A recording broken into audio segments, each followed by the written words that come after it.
حضرت عمر بن عاص رضی اللہ تعالیٰ عنہ نے مصر خود فتح کیا تھا، خود فاتح تھے۔ حضرت عمر نے انہیں گورنر مصر بنا دیا۔ ان کا بیٹا ایک عام آدمی کے بیٹے کو کہنے لگا چلو اپنا اپنا گھوڑا دوڑاتے ہیں، بھلا کون جیتتا ہے۔ گھوڑے دوڑے، عام آدمی کا بیٹا جیت گیا۔ گورنر صاحب کے بیٹے نے درہ اٹھایا اور درہ اٹھا کر کے اس جیتنے والے غریب آدمی کی کمر پہ درے مارے۔ اس کو جب درے لگے تو بیٹے نے گھر آ کے باپ کو اپنی لہو لہان کمر دکھائی۔ باپ کے دل میں بڑی قدر ہوتی ہے اولاد۔ درجے تو لوگ ماں کے بیان کرتے رہتے ہیں، لیکن جتنا باپ پیار کرتا ہے اس کا بھی تقاضا کوئی کر نہیں سکتا۔ والد نے جب دیکھا نا لہو لہان ہے گردن، تو والد چیخے، روئے، اور پھر پتہ نہیں اگلے 1.5 منٹ میں اس بچے کے والد کو کیا ہوا، اس نے آنسو پونچھے اور بیٹے کو کہنے لگا میرے گھوڑے کے پیچھے بیٹھ۔ کدھر جانا ہے؟ فرمانے لگے یہ ظلم کا دور نہیں، یہ عمر کا دور ہے۔ ہاں ایسی بات ہے کوئی جو مرضی کر جائے؟ بیٹھ میرے گھوڑے پہ۔ آدھی رات کے وقت پہنچے مدینے، اور باہر جا کے وہ آدمی پکارنے لگے، کہنے لگے عمر باہر آؤ، نکلو خوابگاہ سے۔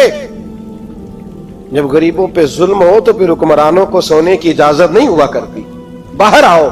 فاروق اعظم آدھی رات کو اٹھ کے آئے، کیا ہوا؟ کہا عمر دیکھ، یہ بیٹا جو میں نے اپنے منہ کے نوالے کھلا کھلا کے پالا ہے، ذرا میرے لال کی پشت دیکھ، تیرے دور حکومت میں یہ حال ہوگا۔ حضرت فاروق اعظم نے کہا جاؤ بلا کے لاؤ فاتح مصر کو۔ حضرت عمر بن عاص بیٹے سمیت آئے۔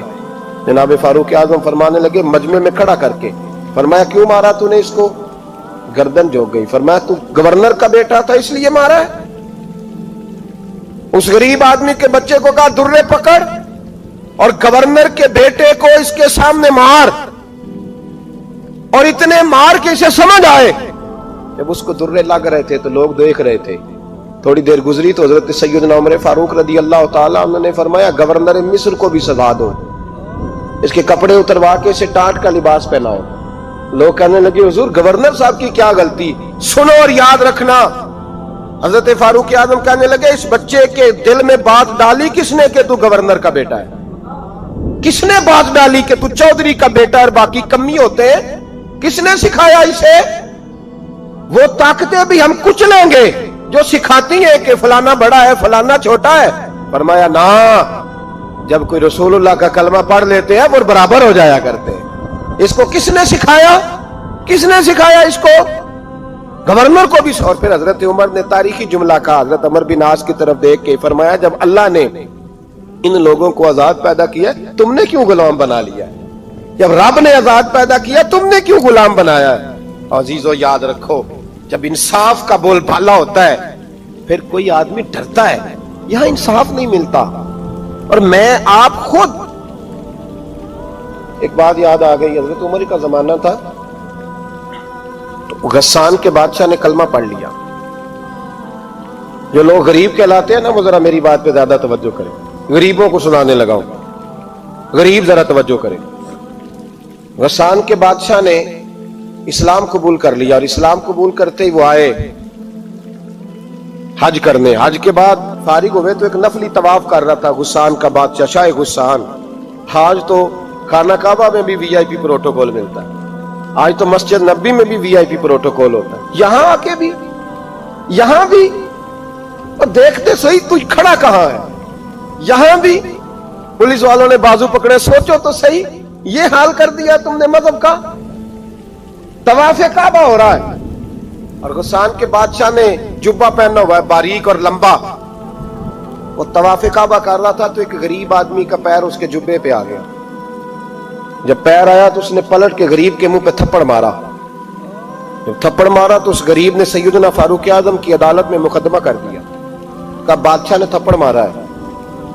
حضرت عمر فاروق رضی اللہ تعالیٰ عنہ نے بادشاہ کو بلایا، فرمایا تو نے اس غریب کو مارا ہے؟ کہا جناب اس نے پیر رکھا تھا۔ تو فرمایا پیر رکھا تھا تو کیا ہو گیا؟ تو نے کیوں لمبا جبہ پہنا تھا؟ تجھے سمٹ کے چلنا چاہیے تھا۔ کہا میرے لیے حکم کیا ہے؟ حضرت عمر کہنے لگے یہاں اسے رات میں راضی کر لے، ورنہ صبح اسی جگہ اسی کونے میں خانہ کعبہ کے سائے میں وہ غریب تیرے منہ پہ تھپڑ مارے گا اور تجھے تھپڑ کھانا پڑے گا. غریبوں سنو سنو, ساری رات وہ غسان کا بادشاہ غریب کی منت کرتا رہا, تو راضی ہو جا. غریبوں تم سے شکوہ ہے, تم 2-4 لاکھ پہ راضی ہو جاتے ہو. غریبوں تم سے شکوہ ہے, تم انصاف ہونے نہیں دیتے. غریبوں تم تھوڑی تھوڑی بات پہ مطمئن ہو جاتے ہو. تھوڑی تھوڑی بات, جتنے غریب تن ہیں لباسوں سے دور دور, اتنی ہی چادریں میں مزاروں سے چھین لوں, اور جتنے غریب گھر ہیں اجالوں سے دور دور, اتنی ہی روشنی میں ستاروں سے چھین لوں. اتنی تو ہمتیں ہو میری کم سے کم بلند کہ شاہوں کے تاج فخر اشاروں سے چھین لوں. تمہاری زیادتی ہے, تم نے ظلم پروان چڑھایا ہے. جب تم چودھری کے کہنے پر, ایم این اے کے کہنے پہ راضی ہو جاتے ہو, تم انصاف ہونے نہیں دیتے. ڈٹنا سیکھو, کھڑے ہونا سیکھو. جب اسے کہا نا راضی ہو جا, تو وہ غریب کہنے لگا میں راضی ہو جاؤں اور کل تو کسی اور کو بھی تھپڑ مارے. فرمایا جتنی تیرے پاس دولت ہے لا کے قدموں میں رکھ. ہم دولتوں کی پرواہ اس لیے نہیں کرتے کہ ہم نے محمد عربی کا چہرہ دیکھا ہوا ہے. اب میری نگاہوں میں جچتا نہیں کوئی, اس لیے کہ جیسے میرے محبوب ہیں ویسا نہیں. تم اثر لینا چھوڑ دو, تم اثر بڑا لیتے ہو. ہاں تمہارے اوپر چیزیں اثر انداز ہوتی ہیں, اس لیے انصاف نہیں ہوتا. ڈٹنا سیکھو, کھڑے ہونا سیکھو. جو بھائی ڈٹ جاتا ہے نا وہ بڑے کمال کر جایا کرتا ہے. ساری رات مناتا رہا. حضرت عمر سے کہنے لگا وہ نہیں مانتا, تو جناب عمر کہنے لگا پھر تیاری کر لیں. ہم بادشاہ نہیں دیکھیں گے, دولت نہیں دیکھیں گے, ہم رسول اللہ کا دین دیکھیں گے, ہم نبی پاک کا نظام دیکھیں گے. وہ بادشاہ رات کو دوڑ گیا, بھاگ گیا, جا کے عیسائی ہو گیا. لوگوں نے کہا اتنا قیمتی آدمی عمر نے ضائع کر دیا. فرمایا چپ کرو, میں نے کوئی چیز ضائع نہیں کی, میں نے تو اپنے رسول کا دین بچا لیا ہے, کوئی شے ضائع نہیں ہوئی. عدل جب تک, میں پھر کہوں گا, اس عدل کے نقصان میں ہر آدمی برابر کا شریک ہے. ہم عدل ہونے نہیں دیتے, ہم عدل قائم نہیں کرتے. ہمارا تقاضا ہی نہیں کہ عدل ہو, ہم اپنے آپ کو عدل کے لیے پیش ہی نہیں کرتے, مزاج ہی نہیں. حضرت علی المرتضیٰ ایک جری انسان تھے, اور وہ علی تھے جن پر انسانیت رشک کرتی, اور مولا علی وہ ہستی تھے کہ میرے مصطفیٰ کریم صلی اللہ تعالی علیہ وسلم نے فرمایا اس کے دیدار کو تو فرشتے بھی آیا کرتے نا. بڑا آدمی, اور پھر امیر المومنین خلیفۃ المسلمین حضرت علی. خود مولا علی نے حضرت قاضی شریح کو قاضی بنایا, چیف جسٹس بنایا, اپنے ہاتھوں سے تعیناتی کی. حضرت مولا علی رضی اللہ تعالیٰ عنہ کی زرہ گم ہو گئی. کافی دیر گزر گئی تو ایک یہودی کے پاس وہ زرہ آپ کو نظر آئی. حضرت علی نے ڈائریکٹ اس سے چھین نہیں لیا, حالانکہ امیر المومنین تھے. ہمارے ہاں ڈنڈا بھی بڑا چلتا ہے نا, جو طاقتور ہوتا ہے وہ تو تھانے جاتا ہی نہیں, اس کو ضرورت نہیں, اس نے تو بندے رکھے ہوئے ہیں, اس کو تو پتہ ہے کام کیسے لینا ہے. لیکن حضرت علی نے آئینی رستہ اختیار کیا, قانونی رستہ. قاضی صاحب کی عدالت میں مقدمہ کیا کہ فلاں یہودی کے پاس میری زرہ ہے اور وہ چوری ہو گئی تھی, گر گئی تھی, گم گئی تھی, مجھے دلائی جائے. قاضی صاحب نے بلا لیا یہودی کو, امیر المومنین بھی کٹہرے میں. قاضی صاحب کہنے لگے اس سے کہ زرہ تیری ہے؟ اس نے کہا جی میرے پاس ہے تو میری ہے. قاضی صاحب کہنے لگے حضرت علی سے گواہ آپ کو دینے پڑیں گے, کیونکہ مقدمہ آپ نے کیا ہے, اگرچہ وہ امیر المومنین ہے. توجہ ہے بھائیوں کی, سمجھ آ رہی ہے باتوں کی؟ گواہ امیر المومنین آپ نے دینے ہیں, کیونکہ مقدمہ آپ نے دائر کیا. تو حضرت علی کہنے لگے میرا بیٹا حسن گواہی دے گا کہ میری ہے, اور میرا غلام کمبر گواہی دے گا. قاضی صاحب کہنے لگے حضور ان کی گواہی درست تو ہے, پر میں نہیں تسلیم کرتا, اس لیے کہ بیٹے تو باپ کے حق میں بولا ہی کرتے ہیں, نوکر تو آقاؤں کے حق میں بولتے ہی ہیں. جائیں کوئی غیر جانبدار بندہ لے کے آئیں جو گواہی دے. تو حضرت علی خاموش ہو گئے, کہنے لگے ابھی میرے پاس ایسا کوئی گواہ نہیں. قاضی صاحب کہنے لگے چلیں پھر آپ یہودی کو راضی کریں, آپ نے کیوں بلا وجہ گھسیٹا عدالت میں, راضی کریں, انصاف کا تقاضا ہے. تو حضرت علی قریب گئے, کہنے لگے بھیا ناراض نہ ہونا, زرہ تو میری ہے, ناراض نہ ہونا, میں نے غلط مقدمہ نہیں کیا. علیحدہ بات ہے کہ میرے پاس گواہ نہیں تو میں کوئی بے انصافی نہیں کر سکتا, تو میرے ساتھ چل, تجھے کھجوروں کا حلوہ کھلاتا ہوں تاکہ تو راضی ہو جائے. وہ یہودی کہنے لگا میں نے قاضی صاحب کا انصاف دیکھا اور جناب علی کا انصاف کے لیے کھڑا ہونے دیکھا, تو میں مولا علی کے قدموں میں بیٹھ گیا. میں نے کہا علی جب تیری یہ شان ہے تو محمد عربی کا کیا مقام ہوگا. میں نے کلمہ پڑھنا شروع کر دیا. دیکھیں نا تقاضا پورا کیا ہے حضرت علی نے. تو وہ کہنے لگا علی تیرے انصاف کے رنگ نے نا، جملہ یاد رکھنا، کہنے لگا یہودی علی تیرے انصاف کے اس رنگ نے میرے دل سے کفر کی میل دور کر دی، تیرے عدل نے میرا کفر توڑ دیا، کفر. لیکن شرط لیکن نا غریب آدمی ابو ایوب انصاری، ماڑے بندے. اب تو پیر اور مولوی بھی گنجائش نہیں نہ دیتا کسی کو بولنے کی. تو سیاست دان تو اللہ ہی کی پناہ، وہ تو پتہ نہیں کس طرح سوتے ہیں رات کو، اللہ ہی جانتا ہے. پتہ نہیں کس طرح اپنے آپ کو مطمئن کر کے وہ زندگیاں گزار رہے ہیں، خدا ہی بہتر جانتا ہے.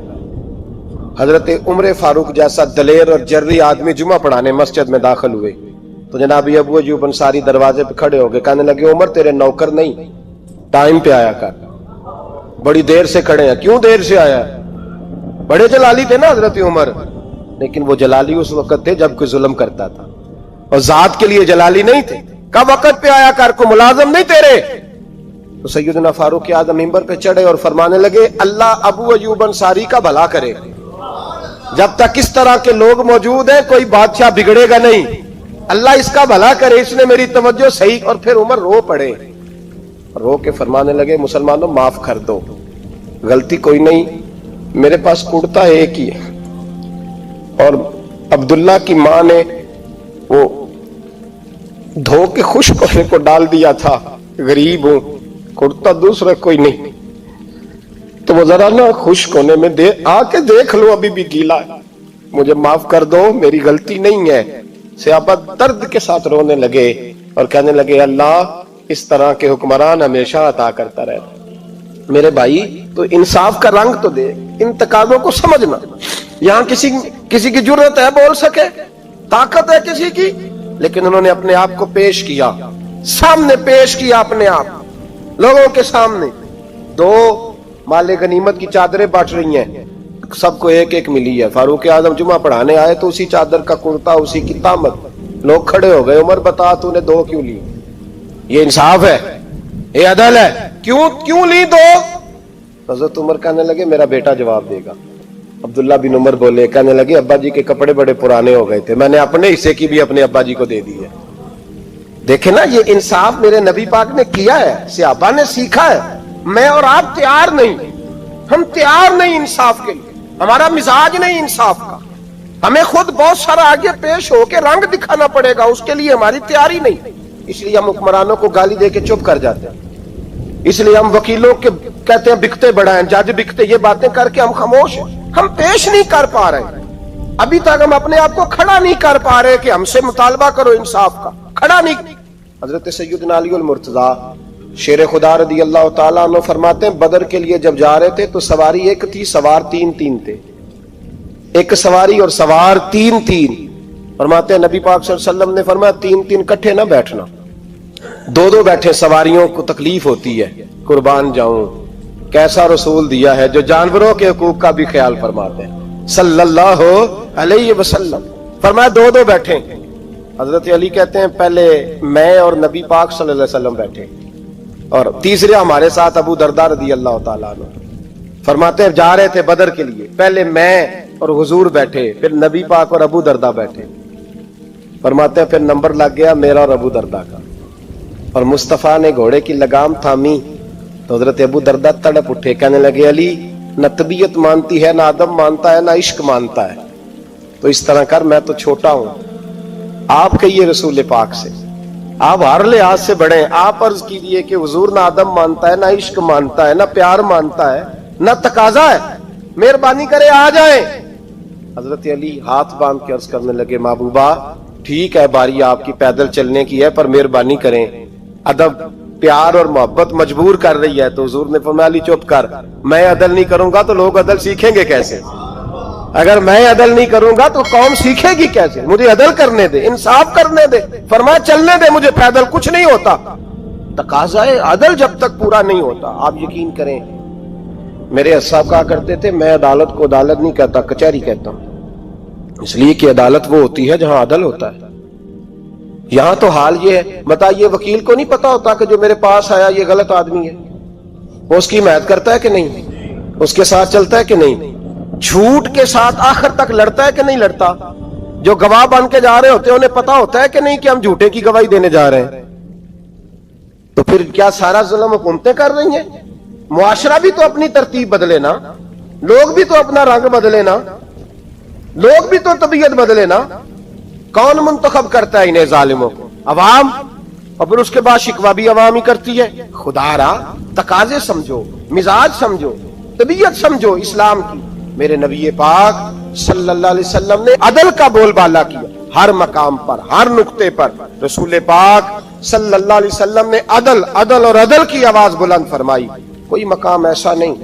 آپ پڑھیے کتابیں, اگر ایک کلمہ پڑھنے والے اور یہودی کا فیصلہ آیا ہے اور نبی پاک صلی اللہ علیہ وسلم نے یہودی کو حق میں سمجھا ہے تو نبی پاک نے یہودی کے حق میں فیصلہ دیا. وہ منافق بگڑ گیا ہے, حضرت عمر کے پاس گیا ہے, لیکن حضور نے فرمایا جہاں جاتا ہے جا, فیصلہ وہی کیا جائے گا جو عدل پہ مبنی ہوگا. میرے رسول پاک علیہ الصلوۃ والسلام کے صحابہ کے قریب دنیا داری آ سکی نہیں آئی. حضرت ابو بکر صدیق نے پانی مانگا تو لوگوں نے دودھ دیا, فرمایا پیچھے کرو. ابو بکر نے نعمتیں چھوڑ دیے. اب ابو بکر وہ والا کام کرتا ہے جو رسول پاک نے کیا ہے. فرمایا نہ دودھ شاید پیش نہ کرو, جو مانگتا ہوں بس وہ دو. حضرت ابو بکر صدیق نے بڑے مالدار تھے. حضرت عمر فاروق رضی اللہ تعالیٰ عنہ کے پاس صحابہ کرام جمع ہو کے آئے. کون سا ایسا شخص ہے جس کی تنخواہ میں اضافہ ہو جائے؟ تو لوگ کہتے ہیں نہیں نہیں مجھے نہیں چاہیے. پر ہم نے وہ لوگ دیکھے ہیں. حاجی صادق صاحب کو مسجد والوں نے کہا 1000 روپیہ تنخواہ بڑھانی ہے, تو حاج صاحب کہنے لگے میرا بڑا سونا گزارا ہوتا ہے, مینوں نہیں بڑے نے. حضرت سیدنا عمر فاروق رضی اللہ عنہ صحابہ اکٹھے ہو کے گئے. کہنے لگے عمر حضور کے زمانے میں بظاہر غربت رہی, جناب صدیق اکبر کے زمانے میں غربت, اب تو بڑی ریل پیل ہے, بحرین سے لاکھوں کا مال آتا ہے, آپ کو بڑے بڑے سفیر ملنے آتے ہیں, پر آپ وہی پرانا کرتا اور وہی تامت جو کئی جگہ سے سی آپ نے کئی جگہ سے پھٹی. اور حضرت عمر ایک دن عید کی نماز پڑھانے گئے تھے تو ننگے پیر ہی چلے گئے. لوگوں نے کہا جوتا, فرمایا ٹوٹ گیا تھا یار, پہننے کے قابل نہیں تھا. فرمایا ننگے پیر آ گئے اور لوگ کیا کہیں گے؟ فرمایا چھوڑو, عمر کے پاؤں ننگے ہیں لیکن عمر کے کردار میں تو کوئی شک نہیں نا, پیر ہی ننگے ہیں نا, کیا ہوا؟ چھوڑو اس بات کو. کوئی پیار نہیں دنیا داری سے, دولت سے کوئی چکر ہی نہیں. حضرت سیدنا عمر فاروق رضی اللہ تعالیٰ عنہ کو صحابہ نے اکٹھے ہو کے کہا, یہ ہے امت کے بیدار ہونے کے طریقے جو عرض کر رہا ہوں. کہا جناب آپ اب بڑا مال غنیمت ہے اور جس طرح ہر صحابی کا حصہ ہے آپ کا بھی حصہ ہے, تو ایک نیا کرتا ہی ڈال لیں آپ خرید کے. اب جب مشورہ ہو گیا صحابہ میں تو کہنے لگے عمر سے بات کون کرے گا؟ نیا کرتا پہننے کی عمر سے بات کس کو برا لگتا ہے جی؟ نیا کرتا کون بات کرے گا؟ حضرت سیدنا علی المرتضیٰ کا انتخاب ہوا. کہنے لگے مولا علی کی بڑی عزت کرتے ہیں, ان سے بڑا پیار کرتے ہیں, ان سے بات کرتے ہیں. تو حضرت علی کو بلایا گیا, عرض کی حضور مہربانی فرمائیں. حضرت عمر سے کہے نئے کرتے کے لیے, آپ فرمانے لگے عمر میری بڑی قدر کرتا ہے, بڑی بات سنتا ہے, پر یہ والا کام نہیں میں عمر سے کہہ سکتا, یہ کسی اور سے کہو. تو کہنے لگے آپ رہنمائی کر دیں, کس کو کہیں؟ تو جناب علی المرتضیٰ فرمانے لگے اگر حضرت عائشہ صدیقہ سے کہو گے تو عمر فوراً مان جائے گا, وہ مومنوں کی ماں ہیں. صحابہ حضرت عائشہ کے پاس, اماں جی عمر کو بلائیں, ان کو کہیں بڑے بڑے سفیر آئے ہوتے ہیں, وہی پرانے کپڑے پہن کے بیٹھ جاتے ہیں. اللہ اکبر. حضرت عائشہ نے پیغام بھیجا, فرمایا عمر کو بلاؤ. عمر فاروق دوڑے ہوئے آئے, پردے کے پیچھے حضرت عائشہ کے پاس گھٹنوں کے بل, اماں جی دیر تو نہیں کر آیا میں آنے میں؟ حکم ہو, حضور کے گھر سے پیغام آیا, بڑے بڑے سفیروں کو چھوڑ کے بھاگے. حضرت عائشہ صدیقہ کہنے لگی عمر دیکھو جائز پیسے ہوں تو اسلام اچھے لباس سے منع نہیں کرتا, اب بڑا بڑا مال آیا ہے, اب تیرا بھی حصہ ہے, تو صحابہ کرام کی خواہش ہے کہ نیا کرتا پہن لو, بڑے بڑے سفیر آتے ہیں, حرج بھی کوئی نہیں, جائز بھی ہے, کو منع نہیں. حضرت عمر نے گردن جھکا, جی اماں جی, جی اماں جی, جی اماں جی. حضرت عائشہ کہتی ہیں بات ختم ہوئی, عمر نے گردن اٹھائی تو عمر کی داڑھی آنسوؤں سے بھری ہوئی. کہتی ہے مجھے کہنے لگے اماں جی میں تو صرف مسجد میں دیکھا کرتا تھا, آپ تو مصطفیٰ کو دن رات دیکھتی تھی, جس طرح کے کرتے آمنہ کے لال نے پہنے ہیں مجھے بھی پہنا دو, میں تیار ہوں. میں پہن لوں گا, میں تیار ہوں, پر جس طرح کے میرے نبی نے پہنے. حضرت عائشہ کہتی ہے میں پھوٹ کے روئی, میرا پلو آنسوؤں سے بھر گیا. فرماتی ہیں میں عمر کی بات سنتی گئی تو میرا پلو آنسوؤں سے, میں نے کہا عمر تو جا, تو ٹھیک ہے. فرماتی ہے عمر فاروق سلام کر کے اٹھے, امیر المومنین چلے گئے. اس کونے میں صحابہ چھپے ہوئے تھے, وہ آئے. کہا اماں جی کیا بات ہوئی؟ تو میں پھر رو پڑی. میں نے کہا کیا بتاؤں, تمہیں پرانے کرتے نظر آتے ہیں, اسے محمد عربی کے جلوے نظر آتے ہیں, اسے رسول اللہ کا رنگ نظر آتا ہے, اسے وہ غلامی نظر آتی ہے. عمر کو دنیا سے پیار, اور دنیا سے پیار نہیں تھا, دعا پتہ کیا تھی؟ یوں جھولی اٹھا کے اللہ مرزقنا شہادتن فی سبیلک وجعل موت فی بلد حبیبک. اللہ عمر کو بسترے والی موت نہ دینا, موت شہادت کی دینا, اور میں میدان میں جا کے نہیں مرنا چاہتا, مجھے رسول اللہ کے شہر میں موت چاہیے, باہر جا کے نہیں, یہی میدان لگے مدینے میں, یہی موت آئے, اسباب بنا. میں مدینہ بھی نہیں چھوڑنا چاہتا. او بھائی ان لوگوں کو نہیں پیار تھا. جناب صدیق اکبر کا وصال ہوا تو زہر کے اثر سے, وہ جو آپ کو زہر لگا تھا, بعض مفسرین نے لکھا ہے کبھی کبھی وہ جو سانپ نے ڈسا تھا تو کبھی کبھی اس کا اثر آتا تھا, بس اللہ نے شہادت دینی تھی کبھی کبھی, ورنہ تو بڑی شفائیں تھیں.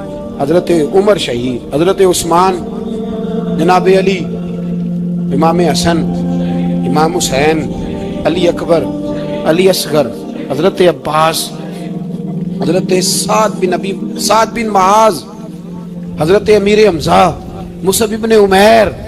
میرے محبوب نے تو لسٹ بنائی شہیدوں کی, لسٹ بنائی شہیدوں کی. شہادت سے پیار کیا رسول اللہ صلی اللہ علیہ وسلم کے غلاموں نے, پیار کیا شہادت سے. اسی لیے تو کافر اٹھ نہیں سکا کہ شہادت سے حضرت سعد بن معاذ رضی اللہ تعالیٰ عنہ کو زخم لگ گیا, جنگ سے زندہ آ گئے لیکن زخم ہے, رو کے کہنے لگے محبوبہ سارے شہید ہو گئے, میں ایسے ہی رہ گیا. حضور نے فرمایا نہیں, رب تجھے بھی شہادت کی موت ہی عطا فرمائے گا. اسی زخم میں پردہ ہو گیا. میرے بھائی حضرت عمر بن جموح رضی اللہ تعالیٰ عنہ 4 بیٹے لے کے احد کے میدان میں آئے. کہا محبوبہ میرے 4 ہی تھے, میں سارے لے آیا ہوں, سارے ہی قبول ہیں؟ اور میں ٹھیک ہے. پھر خود بھی زرہ پہن لی, ایک ٹانگ سے لنگڑے تھے, ٹانگ چھوٹی تھی. حضور نے فرمایا تو نے کیوں لباس پہن لیا ہے؟ کہا حضور میں نے بھی تو جہاد پہ جانا ہے نا. حضور نے فرمایا تیرے 4 بیٹے جو جا رہے ہیں. تو کہا یا رسول اللہ کیا لنگڑے جنت میں نہیں جا سکتے؟ حضور لنگڑے اللہ کو قبول نہیں, میں نہیں جا سکتا. میرے نبی پاک صلی اللہ علیہ وسلم نے فرمایا نہیں, جنت تو تیرا انتظار کر رہی ہے. کہا حضور پھر میں بھی جاؤں گا, بچے جائیں گے تو میں بھی جاؤں گا. ایک بی بی احد کے دن 3 سال کا بچہ لے کے گھر سے نکلی. بیبیوں کو کہتی ہے میرا خامن بھی بدر میں شہید ہوا, بھائی بھی اور باپ بھی. آج حضور نے پھر بلایا ہے, دل کرتا تھا کوئی جوان بیٹا ہوتا تو میں پیش کرتی, پر اب میرے پاس یہ 3 سال کا ہی ہے. بچہ لیا مدینے میں مسجد نبوی میں, حضرت بلال سے کہنے لگی 2 منٹ حضور کا دیدار چاہیے. نبی پاک آئے, کیسے آئی ہو؟ کہنے لگی محبوبہ میں شہید کی بیٹی, شہید کی بہن, شہید کی بیوہ ہوں, میرے پاس اب جوان تو کوئی نہیں, یہ 3 سال کا ہی ہے. حضور نے مسکرا کے فرمایا یہ کرے گا کیا کرے گا؟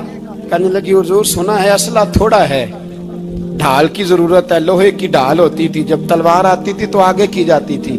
کہا محبوبہ میرا شہید کی اماں بننے کو بڑا دل کرتا ہے, یہ میرا 3 سال کا لے جاؤ, جب تیر آپ کی طرف آیا تو میرا بیٹا آگے کر دینا, یہ ڈھال کا کام تو دے گا نا.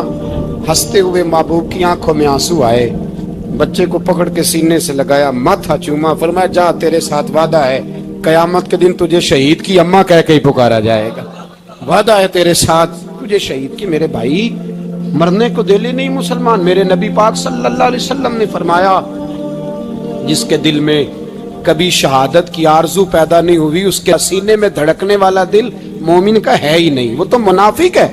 جو کبھی دین کے رستے میں شہید ہونے کو, میرے بھائیوں دین کو بڑی ضرورت ہے, بڑی ضرورت ہے, بڑی.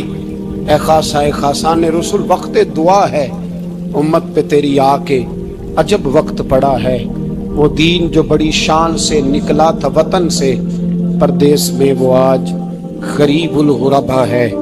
فریاد ہے اے کشتی امت کے نگہباں، بیڑا یہ تباہی کے قریب آن لگا ہے۔ اور ایک شاعر قلم توڑ گیا، کہنے لگا تجھ سے فریاد ہے اے گنبد خضرا والے، تجھ سے فریاد ہے اے گنبد خضرا والے، کعبے والوں کو ستاتے ہیں کلیسا والے۔ تجھ سے فریاد ہے اے گنبد خضرا، اپنے اندر دین کا درد پیدا کرو، ذوق پیدا کرو۔ حضرت عمر فاروق رضی اللہ تعالیٰ عنہ مدینے کی گلی سے گزر رہے ہیں، امیر المومنین ہے، مدینے کی گلی سے گزر رہے ہیں۔ ایک گھر کے اندر سے بچیوں کے رونے کی آواز آئی، بچیاں رو رہی ہیں، اور بچی اپنی ماں سے کیا کہتی ہے؟ کہتی ہے اماں ابو بکر تو اب انتقال کر گئے، حضرت عمر کا پہلے دن ہے خلافت کا، اب ہمارا کیا بنے گا؟ ابو بکر تو وصال کر گئے۔ حضرت عمر فاروق رضی اللہ تعالیٰ عنہ نے رونے کی آواز سنی، دروازے پہ دستک دی، کہا بیٹو کیا بات ہے؟ تو بچیاں کہنے لگیں عمر ہمارے ابا جی ہماری 10-15 بکریاں ہیں، تو ہمارے والد صاحب ان کا دودھ دھو کے بیچا کرتے تھے، گزارا ہو جاتا تھا۔ جس دن ابا جی فوت ہوئے تو اس دن سے لے کر ابو بکر صدیق روز عصر کے بعد آیا کرتے تھے، ہماری بکریوں کا دودھ دھو کے دیتے تھے، کچھ ہم پیتی تھی، کچھ بیچ لیتی تھی، گزارا چلتا تھا۔ جس دن ابو بکر صدیق خلیفہ بنے تو ہم نے جا کے کہا ابو بکر اب کون دودھ دھوئے گا؟ تو سیدنا صدیق اکبر رضی اللہ تعالیٰ عنہ نے فرمایا بیٹے پہلے تو میں مرضی سے خدمت کرتا تھا، اب تو مصطفیٰ کی امت کی نوکری میری ڈیوٹی بن گئی ہے، تو میں آؤں گا۔ بچیاں رو رہی ہیں، حضرت عمر کو بتاتی ہیں، کہتی ہیں ابو بکر چلے گئے ہیں تو ہم پریشان ہیں، یتیم ہیں، لاوارث ہیں، بھائی کوئی نہیں، کون آئے گا، کون دیکھ بھال کرے گا؟ حضرت عمر فاروق گھٹنوں کے بل زمین پہ بیٹھ گئے، ان چھوٹی چھوٹی بچیوں کو سینے سے لگایا، فرمانے لگے میں ابو بکر کا کیا کروں، میرے لیے رستے بڑے مشکل کر گیا ہے، میں اس کے کس بادشاہ وقت ہو کے وہ غریبوں کے گھروں میں آ کے ان کی بکریوں کا دودھ بھی دوتا تھا، امیر المومنین ہو کے یہ رنگ بھی تھا۔ فرمایا بیٹیوں فکر نہ کرنا، جب تک عمر زندہ رہے گا، عمر آتا رہے گا، یہ نوکری کرتا رہے گا۔ کچھ دن بیتے تو حضرت عمر فاروق کو یاد آیا اوہو مدینے میں ایک بوڑھی اماں بھی رہتی ہے جس کا کوئی گھر کا کام کرنے والا نہیں، اور جس بی بی کا کوئی بال بچہ نہیں، اور آنکھوں سے بھی وہ نابینی ہے۔ حضرت ابو بکر صدیق رات کے سناٹے میں جایا کرتے تھے، اس کے گھر میں جھاڑو دیتے تھے۔ یہ بادشاہ ہے، اس کی فقیری کا رنگ دیکھو، اس کو کنویں سے پانی بھر کے لا کے دیتے تھے۔ اور یہ لفظ آپ سنیں گے تو حیران ہو جائیں گے، اس بوڑھی اماں کے لیے نا ایک کونے میں گھر میں دور باہر شیر میں ایک جگہ کھود دی تھی جہاں وہ بی بی پخانہ اور پیشاب کرتی تھی۔ امیر المومنین حضرت ابو بکر صدیق رات کو جاتے تھے اور اس کا وہ پخانہ وہاں سے اٹھا کے باہر پھینک کے آیا کرتے تھے۔ اس عورت نے پیغام بھیجا کہ عمر سے کہو میری بھی ڈیوٹیاں تو نے سر انجام دینی ہیں۔ عمر فاروق ساری رات کام کرتے، سناٹا گہرا ہوتا تو جھاڑو دبایا ہے بغل میں، اور عمر فاروق نکلے ہوئے اس بی بی کے گھر میں جھاڑو دیا جا رہا ہے۔ حضرت انس بن مالک فرماتے ہیں میں نے آخری عمر میں بھی اس بوڑھے عمر کو دیکھا ہے، اس بڑھاپے میں بھی میں نے اس شخص کو دیکھا ہے کہ جب وجود کمزور ہو گیا، داڑھی سفید ہو گئی، لیکن پھر بھی اس کا انداز نہیں بدلا۔ اس نے ساری زندگی بادشاہی میں فقیری کر کے گزار دی، یہ پھر بھی کسی کے گھر میں جھاڑو دیتا ہے، کسی کی بکریوں کا دودھ دھوتا ہے، یہ کسی غریب میرے دوست یہ۔ اور جب سیدنا فاروق اعظم رضی اللہ تعالیٰ عنہ خطبہ دینے بیٹھتے ہیں تو کپڑے پھٹے ہیں، پیبند لگے ہیں، مزاج سادہ ہے، بڑا مال آیا ہے، بڑا مال، لیکن تقسیم کر دیا، اور یہی انداز آگے اپنے گورنروں کو دیا۔ حضرت سعید بن عامر رضی اللہ تعالیٰ عنہ آپ کے گورنر ہیں، حمص کے گورنر ہیں۔ جب لسٹ آئی نا غریبوں کی، حضرت عمر نے کہا کہ حمص کے جتنے غریب لوگ ہیں ان کی لسٹ بنا کے بھیجو، ان کو چندہ لگانا ہے۔ تو 17ویں 18ویں نمبر پر حضرت سعید بن عامر کا نام بھی آ گیا، گورنر صاحب کا۔ تو حضرت عمر نے سوچا شاید کوئی اور سعید بن عامر ہے، فرمانے لگے یہ کون ہے؟ جس کی ڈیوٹی لگائی تھی اس سے کہنے لگے یہ سعید کون ہے؟ تو کہا حضرت جی ہمارے صوبے کا گورنر۔ تو فرمایا اس کی لسٹ فقیروں میں؟ فرمانے لگے پتہ نہیں آپ نے کیا رنگ بھر کے بھیجا ہے، مہینہ مہینہ یہ شخص درختوں کے پتے کھا کے گزارا کر دیتا، یہ میں فرشتوں کی کہانیاں نہیں سنا رہا آپ کو، میں آپ کو جنات کی یا عالم بالا کی باتیں نہیں، اس دھرتی پہ بسنے والے، اس دھرتی پہ وقت گزارنے والے میرے رسول پاک کے تیار کردہ ہیرو کی باتیں عرض کر رہا ہوں۔ حضرت عمر گئے ایک دفعہ، کہا مجھے بتاؤ تمہارا گورنر کیسا ہے؟ تو ہمس کے لوگ کہنے لگے ہمیں اپنے گورنر سے 4 شکایتیں۔ کون کون سی؟ کہ پہلی بات تو یہ ہے کہ گورنر صاحب کو چاہیے فجر کے وقت آئیں، یہ سورج نکل آتا ہے تو باہر آتے ہیں گھر سے، سورج نکل آتا ہے تو آپ کہہ کے تو دیکھیں کسی معمولی سرکاری ملازم سے بھی، پھر آپ دیکھیے آپ کا کیا بنتا ہے۔ کہا یہ سورج نکلتے وقت آتے ہیں۔ دوسری شکایت یہ ہے کہ دن کو ملتے ہیں رات کو نہیں ملتے۔ تیسری شکایت یہ ہے کہ مہینے میں ایک دن ملتے ہی نہیں گورنر صاحب۔ چوتھی شکایت ہے کہ روتے ہیں، کبھی کبھی اتنا روتے ہیں کہ بے ہوش ہو جاتے ہیں۔ حضرت فاروق اعظم نے کھڑا کر لیا، فرمایا صحیح تیری شکایات آئی ہیں، کہ حضور حکم۔ فرمایا سنا ہے، پہلے تو فجر کے وقت آ جاتا تھا لوگوں کے مسائل سننے، اب تو سورج نکلتے وقت آتا ہے۔ کہ حضور بیوی بیمار ہو گئی ہے اور گھر میں نوکر تو ہے کوئی نہیں، تو میں سویرے اٹھتا ہوں تو پہلے ناشتہ بناتا ہوں، بچوں کو کھلاتا ہوں۔ اس عورت نے 35 سال میرے ساتھ وفا کی ہے، اب چارپائی پہ ہے تو میں اس کے منہ میں لقمے ڈالتا ہوں۔ کہا اسے کھانا کھلا کے جب وہ دعا دیتی ہے تو پھر نکلتا ہوں۔ تو کہا سنا ہے تو ہفتے میں ایک دن ملتا ہی نہیں، مہینے میں۔ کہنے لگے حضرت جی جب مدینے سے آیا تھا تو ایک کرتا اور ایک تامد ساتھ لایا تھا، مجھے آج 2.5 سال ہو گئے ہیں، میں نیا لباس نہیں خرید پایا۔ میں نے عرض کی میں اس دھرتی پہ بسنے والے لوگوں کی داستان سنا رہا ہوں۔ کہا میں اپنی تامد دھو کر خشک ہونے کو ڈال دیتا ہوں، اسے آدھا دن لگ جاتا ہے، خشک ہوتی ہے تو تامد پہن کے قمیض دھو لیتا ہوں اور پھر قمیض ڈال دیتا ہوں۔ حضرت جی سارا دن بیت جاتا ہے تو باہر نہیں آ پاتا۔ حضرت عمر فاروق کی گردن جھک گئی، کہا سنا ہے تو رات کو ملتا ہی نہیں۔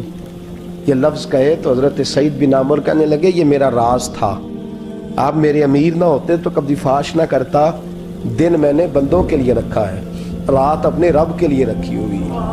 میں رات کی تنہائیوں میں اپنے کریم کی بارگاہ میں جاتا ہوں اور میں سارے دن کے گناہوں کی معافی مانگتا ہوں، میں اپنی غلطیوں کی تلافی کا سوال کرتا ہوں، اس کے حضور جاتا ہوں، اسے دکھڑے سناتا ہوں، رات میری اس کے لیے بیت جاتی ہے۔ حضرت عمر کی اور گردن جھک گئی، فرمایا یہ بتا کہ تو ملتا ہی نہیں، کہ کبھی کبھی تو روتا ہے اور بے ہوش ہو جاتا ہے۔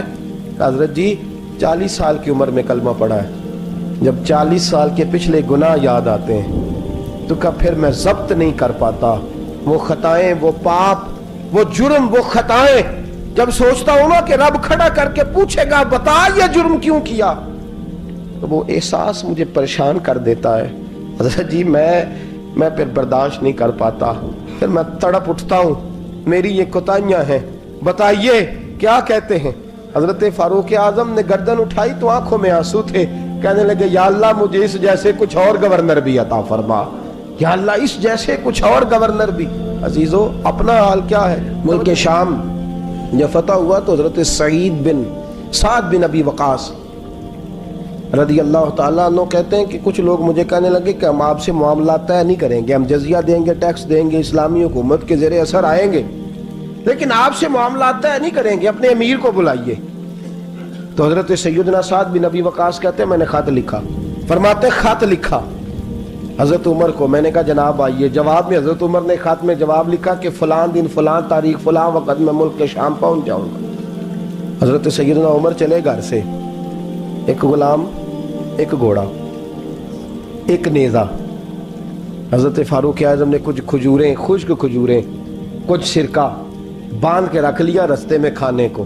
یہ بادشاہی میں فقیری ہو رہی ہے، لاکھوں مربع میل کا حکمران ہے، اربوں روپے پاس پڑے ہوئے، وہ ساری چیزیں رکھ لیں اور سیدنا عمر فاروق رضی اللہ تعالیٰ عنہ چلنے لگے۔ اب غلام سے کہنے لگے بھئی میرا گھوڑا ذرا ماڑا ہے، کمزور ہے، طے کر لیں، اتنے میل تو گھوڑے پہ بیٹھے گا میں پیدل چلوں گا، پھر اتنے میل میں گھوڑے پہ بیٹھوں گا تو پیدل چلے گا۔ ملک شام پہنچنے کا وقت آ گیا، جب وقت آیا تو پیدل چلنے کی سواری حضرت عمر کی تھی، ان کی باری تھی پیدل چلنے کی، اور سواری پر سوار ہونے کی باری غلام کی تھی۔ یہ لوگ رشتے کرتے ہیں نا تو کرائے کی کار لے کے چلے جاتے ہیں، بعد میں وہ پوچھتے ہیں کہ تسی تے کار تے آئے سو، ہم اپنے آپ کو بنانے کے لیے جھوٹی انا بھی خریدنی پڑے تو خریدنے سے ہم پرہیز. ہم جو بتاتے ہیں وہ ہم ہوتے نہیں, اور جو ہم ہوتے ہیں وہ ہم بتاتے. حضرت سیدنا عمر فاروق رضی اللہ تعالیٰ عنہ سواری پہ غلام ہے, خود پیدل ہے, اور حال کیا ہے, بارش ہوئی تھی تو کچھ پانی کھڑا تھا چھوٹے چھوٹے جوہڑوں میں, چھوٹے چھوٹے تالاب بنے ہوئے تھے, پانی کھڑا تھا. تو حضرت عمر فاروق رضی اللہ تعالیٰ چمڑے کے جوتے پہنے, وہ جوتے دونوں اتار کے تو بغل میں دبا لیے. حضرت سعد بن ابی وقاص فرماتے ہیں اسی بغل میں نیزہ رکھ لیا اور تامت تھوڑا اونچا کر لیا کہ پانی سے چلنا ہے, اور غلام کو گھوڑے پہ بٹھایا ہے اور گھوڑے کی لگام پکڑی ہے تو یوں پیچھے رکھی ہوئی, اور حضرت سیدنا فاروق اعظم رضی اللہ تعالیٰ عنہ آ رہے ہیں. غلام کہنے لگا حضور لوگ دیکھ رہے ہیں, مہربانی کریں بیٹھ جائیں. فرمانے لگے نہیں باری تیری ہے, تو ہی بیٹھے گا. اس نے کہا حضور نہیں وہ تو ٹھیک ہے, کوئی باری فرض تو نہیں نہ ہو گئی, آپ مہربانی کریں آپ آ جائیں, ذرا لوگ آ رہے ہیں. فرمایا تمہیں کہا نا, غلام کہتا میں نے تیسری دفعہ کہا تو حضرت عمر نے جلال سے دیکھا, اور جناب عمر کا جلال تو زمین کانپنے لگ جاتی تھی. کہتے ہیں کہا حضور آپ آ جائیں, تو کہتے ہیں تجھے کہا ہے نا چپ کر کے بیٹھا رہے. کہتے ہیں میں گھوڑے پہ ہی کانپنے لگا. غلام اب حضرت سعد بن نبی وقاص کہتے ہیں سورج غروب ہو رہا تھا, شعائیں پانی میں پڑ رہی تھی. حضرت عمر پانی سے میں نے غور سے دیکھا تو دوڑا گیا. جا کے نا بچے نہیں مشورہ دیتے ابا جی کو, ابا جی انج نہیں کریدا, دور بدل گیا جی. کہتے میں دوڑا گیا اور جا کر کے حضرت سیدنا عمر فاروق کو کہا حضور مہربانی کریں, ٹھیک ہے آپ کی درویشی سے کون آگاہ نہیں, وزیر کھڑے ہیں, سفیر کھڑے ہیں, بڑے بڑے عمرا, بڑے بڑے ملکوں کے حکمران ہیں, آپ مہربانی کریں یہ تامت ذرا نیچا کریں اور جوتا پہن لیں, اگر خراب ہو گیا تو اللہ نیا بھی دے دے گا, اور مہربانی کریں ذرا غلام کو کہیں نیچے آ جائے. حضرت عمر کہنے لگے تمہیں کیا تکلیف ہے؟ کہا حضرت جی وہ وزیر مشیر کھڑے ہیں, یہودی ہیں, عیسائی ہیں, نجرانی ہیں, بہت بڑے بڑے مذاہب کے اور بڑے بڑے ملکوں کے ہیں, آپ کا بڑا نام سنا ہے. حضرت سیدنا سعد بن ابی وقاص فرماتے ہیں میرے ساتھ اتنا ترش رویہ حضرت عمر کا پہلے کبھی نہیں ہوا. کہتے ہیں ماتھے پہ شکن آیا اور کہنے لگے تجھے تیری مار ہوئے, ان 4 لوگوں کے لیے میں اپنے نبی کا طریقہ چھوڑ دوں, ان 4 دنیا داروں کے لیے نبی پاک کا طریقہ چھوڑ دوں. فرمانے لگے سر سے پگڑی اتاری حضرت عمر نے جلال میں, فرمانے لگے میرے سر پہ جو بال ہے نا یہ مجھے کسی دنیا دار نے نہیں دیے, یہ ساری عزتیں مجھے آمنہ کے لال نے عطا فرمائی ہے, اور میں ان محبوب کا طریقہ ان 4 لوگوں کی خاطر چھوڑ دوں. فرمایا قرآن کہتا ہے ان اللہ یامر بالعدل والاحسان, جب میں نے خود عدل کا تقاضا یہ رکھا ہے کہ کبھی وہ بیٹھے گا کبھی میں بیٹھوں گا, باری اس کیا تو میں کیسے بیٹھ جاؤں. حضرت سعد بن نبی وقاص فرماتے ہیں اسی درویشی میں سلام اس پر کہ جس نے بادشاہی میں فقیری کی.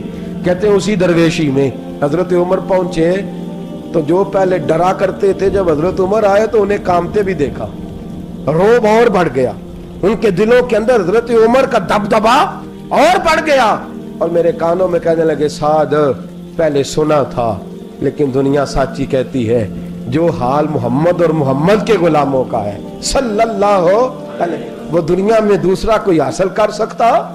آج ہمارے پروٹوکول, ہمارے دبدبے, ہماری انا پرستیاں, ہمارے دعوے, ہمارے طریقے, میرے عزیزوں لوگ ہمیں آ کے مثال دیتے ہیں, کہتے ہیں یورپ کی فلاں گلی میں یہ ہوتا ہے.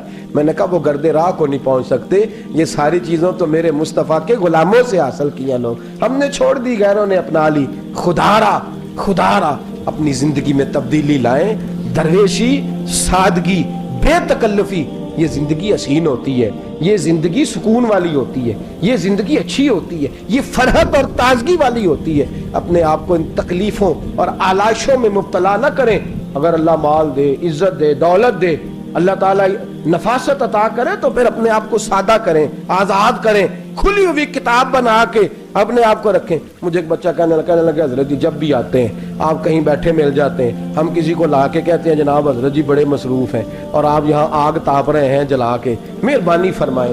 میں نے کہا یار 2-4 دن تو بن سور کے بیٹھنا بندے کے لیے آسان ہوتا ہے, سارا دن ملمت سازی کر کے رکھنا اتنا آسان کام ہو تو ویسے بھی بندہ جو ہو وہ نظر آئے تو اس کے لیے زیادہ بہتر ہوتا ہے, جو ہو وہ دکھائی دے, وہ زندگی آسان ہو جاتی ہے.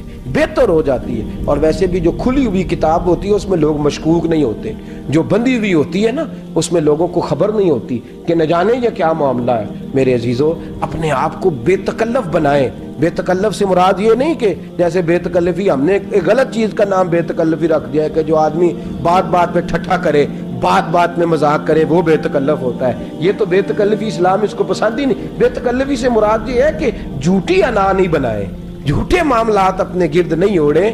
اپنی اگر اللہ آپ کو بہت زیادہ مال و دولت دیتا ہے تو جتنا وہ مولا رومی کہتے ہیں جتنا ٹہنی پہ پھل زیادہ لگتا ہے نا اتنی وہ ٹہنی جھک جاتی ہے. جو اکڑی ہوتی ہے سمجھو وہ خالی ہوتی ہے. اگر آپ پھلدار ہیں تو پھر آپ کو جھکے, پھر آپ کو با اخلاق ہونا چاہیے, با مربت ہونا چاہیے, پیار والا ہونا چاہیے. زندگی میں اس چیز کو ضرور اپنائیے. بڑے لوگ وہی ہوتے ہیں جن کا کردار بڑا ہوتا ہے, بڑے وہی ہوتے ہیں جن کی بات بڑی ہوتی ہے. کوئی باتوں سے اور پروٹوکول سے کبھی بڑا نہیں ہوتا. ہمیشہ مدحت خیر الانام میں گزرے, دعا ہے یوم اور درود و سلام میں گزرے. آخر دعوان الحمدللہ. صل على سيدنا ومولانا محمد. اللهم صل على سيدنا ومولانا محمد. اللہ کے شیر ہے در کرار پر درود, اللہ کے شیر ہے در کرار پر درود, کہ شیر غدر کرار پر درود. حضرت حسن حسین کے کردار پر درود. اللہم صل علی سیدنا و مولانا محمد وعلی سیدنا علی و سیدتنا فاطمہ و سیدتنا زینب و سیدنا حسن و سیدنا حسین وعلی آلہ و صحبہ و بارک وسلم. زینب کی بارگاہ میں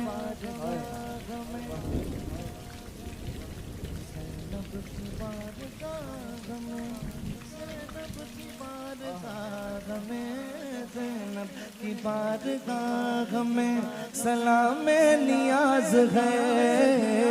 زینب کی بارگاہ میں سلام نیاز ہے. جو مرتضیٰ کی لاڈلی زہرا کا ناز ہے. اللہم صل علی سیدنا و مولانا محمد وعلی سیدنا علی و سیدتنا فاطمہ و سیدتنا زینب و سیدنا حسن و سیدنا حسین.